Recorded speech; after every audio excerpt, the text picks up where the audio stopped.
देखो वक्ता जो बोलता है ना, अपना कुछ नहीं बोलता। ये सब जो वक्ता बोलते हैं ना, दूसरों की प्रसादी बांटते हैं, जो दूसरों से श्रवण किया है। और सबसे बड़ी बात तो व्यास जी की प्रसादी। हम जितने भी वक्ता हैं, मुझे कहने में कोई संकोच नहीं, हम व्यास जी की कृपा से ही खाते हैं। उन्हीं की वाणी की हम पर कृपा है कि उन्हीं की कृपा से हम सब वक्ता अपना जीवन भी चलाते हैं, अपना समाज भी चलाते हैं, अपना धर्म भी चलाते हैं। लेकिन व्यास जी ने कभी नहीं कहा, अगर आज कलयुग में व्यास जी भागवत लिखते ना, तो आजकल के लोग एक इतनी सी 2 पेज की किताब भी लिखते ना, तो उस पर अपना एक वो लगाते हैं, क्या बोलते हैं उसको,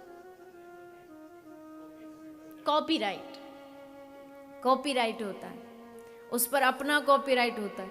अब आप उस कॉपीराइट को बोल भी दो कहीं अपने वाणी में, वीडियो में, तो उस पर कॉपीराइट बंद करो ये वीडियो। आजकल टेक्निकल भाषा में, यूट्यूब वगैरह में यही सब होता है। लेकिन आप सोचो, अगर व्यास जी जैसे महापुरुष, सुखदेव जी जैसे महापुरुष, गोस्वामी तुलसीदास जी अगर अपनी रामचरितमानस पे कॉपीराइट लगा देते तो क्या होता हम लोगों का। ये हम लोग कलयुगी मूर्खता है। अरे ज्ञान तो जितना बटे उतना बढ़िया है। प्रसाद तो बांटा जाता है, जितना बांट सको प्रसाद को बांटो। तो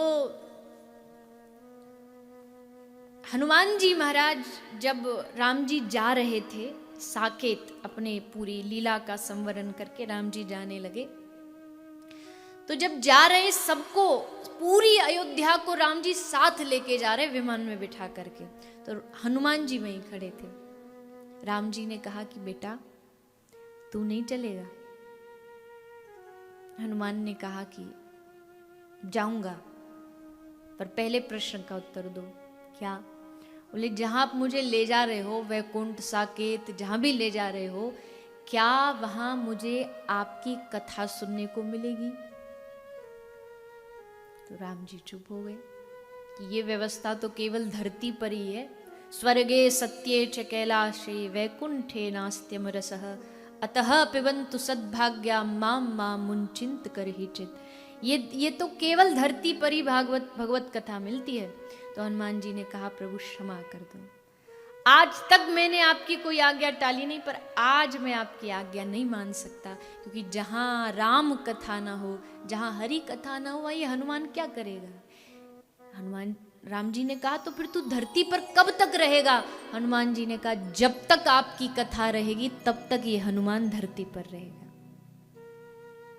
तो अगर हनुमान जी को सदा सर्वदा धरती पर रखना है, तो ये हमारी एक सबसे बड़ी जिम्मेदारी बनती है कि कथा निरंतर चलती रहनी चाहिए, कथा निरंतर बहती रहनी चाहिए।